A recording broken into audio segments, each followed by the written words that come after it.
আসসালামু আলাইকুম দর্শক, স্বাগত জানাচ্ছি বাংলা সংবাদে। শুরুতেই জানিয়ে দিচ্ছি শিরোনাম। বাংলাদেশি অনুপ্রবেশকারী যেভাবে ফেরত পাঠাতে চায় শুভেন্দু অধিকারীর সরকার। বাংলাদেশি ও রোহিঙ্গাদের আটকে রাখতে পশ্চিমবঙ্গে হোল্ডিং সেন্টার তৈরির নির্দেশ।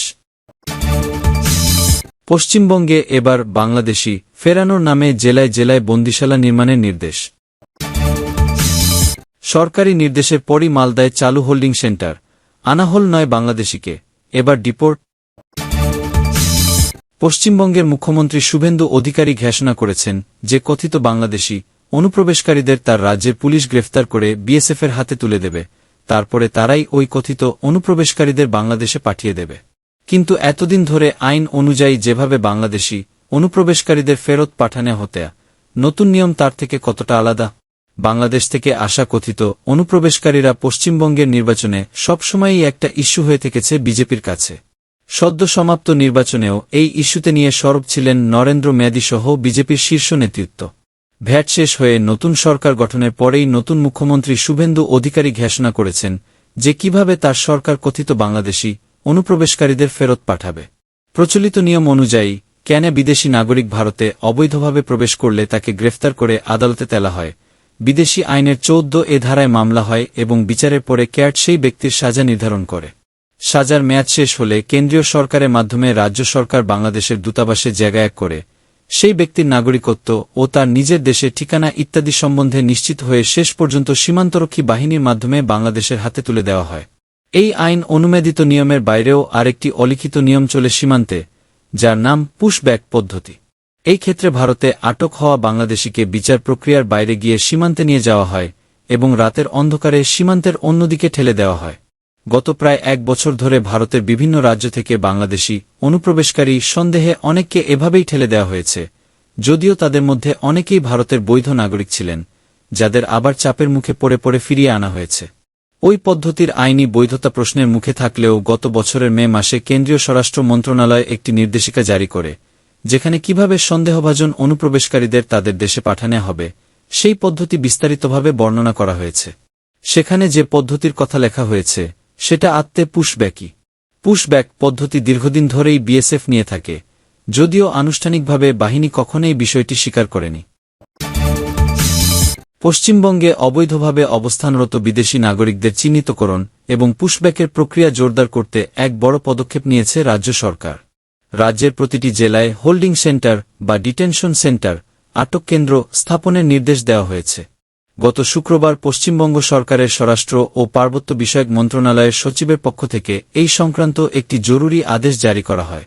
রাজ্য পুলিশ প্রধান, কলকাতার police commissioner, foreigners regional registration office FRRO এবং রাজ্যের সমস্ত জেলার পুলিশ সুপারদের এসপি কাছে এই নির্দেশনা পাঠানো হয়েছে। ভারতীয় সংবাদ মাধ্যম দ্য ইন্ডিয়ান এক্সপ্রেসের প্রতিবেদন সূত্রে এই তথ্য জানা গেছে। সরকারি আদেশে বলা হয়েছে, ভারতে অবৈধভাবে বসবাসের দায়ে আটক হওয়া বাংলাদেশি ও রোহিঙ্গা নাগরিকদের নিজ দেশে ফেরত পাঠানোর ডিপোর্টেশন প্রক্রিয়া সহজ করতে এই উদ্যোগ নেওয়া হয়েছে। কেন্দ্রীয় স্বরাষ্ট্র মন্ত্রণালয়ের নির্দেশিকা অনুযায়ী অবৈধভাবে অনুপ্রবেশের দায়ে আটক বিদেশি নাগরিক এবং সাজা শেষে দেশে ফেরার অপেক্ষায় থাকা বিদেশি বন্দীদের রাখার জন্য প্রতিটি জেলায় জরুরি ভিত্তিতে হোল্ডিং সেন্টার বা ডিটেনশন সেন্টার গড়ে তোলার উপযুক্ত ব্যবস্থা গ্রহণ করা হোক। পশ্চিমবঙ্গে নতুন নির্বাচিত বিজেপি সরকার ক্ষমতা গ্রহণের পর থেকেই অবৈধ অভিবাসন ইস্যুটিকে সর্বোচ্চ অগ্রাধিকার দিচ্ছে। প্রথম মন্ত্রিসভার বৈঠকেই বাংলাদেশ সীমান্তের কাঁটাতারের বেড়া নির্মাণের জন্য সীমান্তরক্ষী বাহিনীকে বিএসএফ জমি দেওয়ার সিদ্ধান্ত নেওয়া হয় এবং অত্যন্ত দ্রুততার সাথে সেই কাজ শুরু হয়েছে। গত 20 মে রাজ্যের মুখ্যমন্ত্রী শুভেন্দু অধিকারী অবৈধ অনুপ্রবেশকারীদের বিরুদ্ধে সরকারের কঠোর অবস্থানের কথা জানান। তিনি বলেন, রাজ্য সরকার অবৈধ অনুপ্রবেশকারীদের রুখতে ডিটেক্ট, ডিলিট এবং ডিপোর্ট, চিহ্নিতকরণ, বাদ দেওয়া এবং বহিষ্কার নীতি কার্যকর করবে। মুখ্যমন্ত্রী শুভেন্দু অধিকারী স্পষ্ট করে বলেন, যারা নাগরিকত্ব সংশোধনী আইনের আওতায় রয়েছেন তারা এখানে সম্পূর্ণ নিরাপদ। তবে যারা সিএর সুরক্ষায় নেই এবং অবৈধ অনুপ্রবেশকারী, তাদের রাজ্য পুলিশ গ্রেফতার করবে এবং বহিষ্কারের জন্য বিএসএফের কাছে হস্তান্তর করবে। আমাদের নীতি পরিষ্কার, ডিটেক্ট, ডিলিট অ্যান্ড ডিপোর্ট। এই আদেশের পর বিশেষ করে সীমান্ত সংলগ্ন এলাকার জেলা পুলিশ প্রশাসনকে সর্বোচ্চ সতর্কাবস্থায় হাই অ্যালার্ট রাখা হয়েছে। অবৈধ অভিবাসীদের দ্রুত শনাক্ত করার নির্দেশ দেওয়া হয়েছে স্থানীয় প্রশাসনকে। সূত্র জানিয়েছে, আটককৃত বাংলাদেশি ও রোহিঙ্গাদের সাজা শেষ হওয়া অন্যান্য বিদেশি কয়েদিদের সাথেই এই হোল্ডিং সেন্টার বা ডিটেনশন সেন্টারে রাখা হবে। পরবর্তীতে আইনি প্রক্রিয়া শেষে তাদের বাংলাদেশে পুশব্যাক বা ফেরত পাঠানোর জন্য বিএসএফের কাছে হস্তান্তর করা হবে। আসামের কুখ্যাত ডিটেনশন ক্যাম্প বা বন্দিশালার স্মৃতি এবার ফিরতে চলেছে পশ্চিমবঙ্গেও। রাজ্যে নবনির্বাচিত উগ্র হিন্দুত্ববাদী বিজেপি সরকার ক্ষমতায় আসার পরপরই কথিত অবৈধ অনুপ্রবেশকারীদের বিরুদ্ধে কড়া পদক্ষেপ নেওয়ার প্রক্রিয়া শুরু করেছে।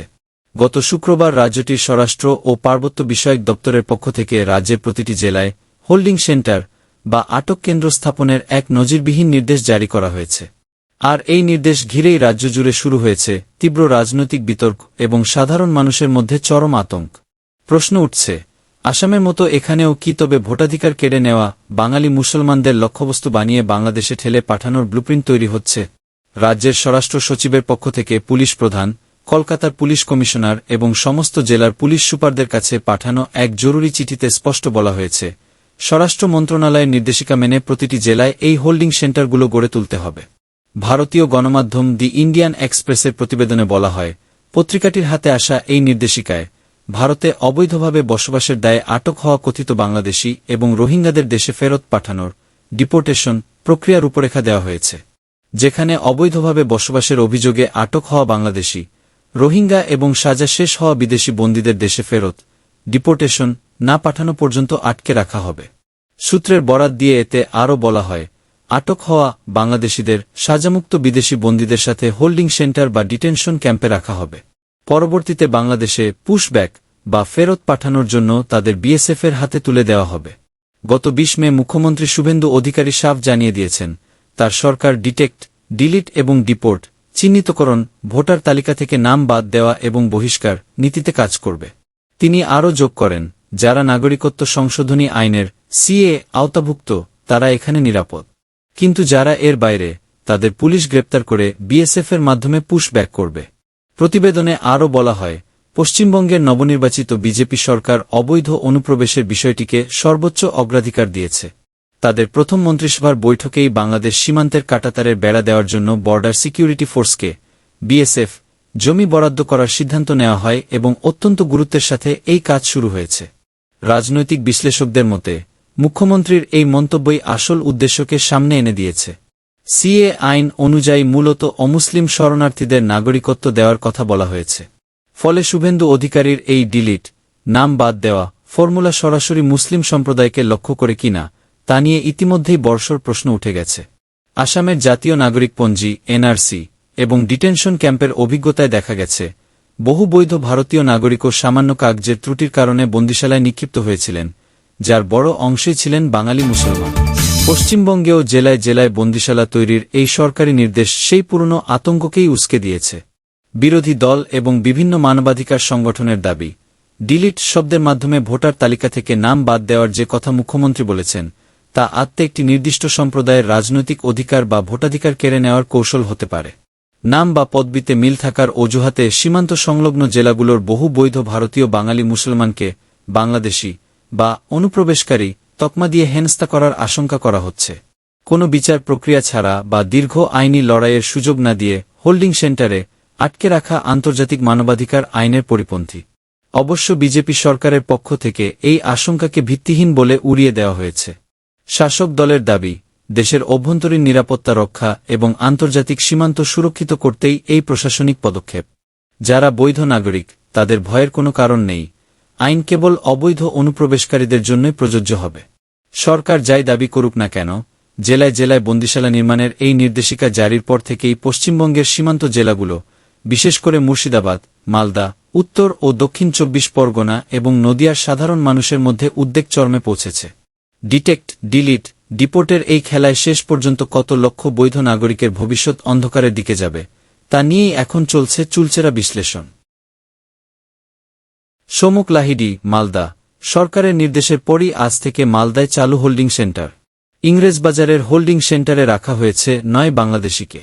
৯ বাংলাদেশির মধ্যে ৩ মহিলা সহ ৬ জন নাবালক ও নাবালিকা আছে।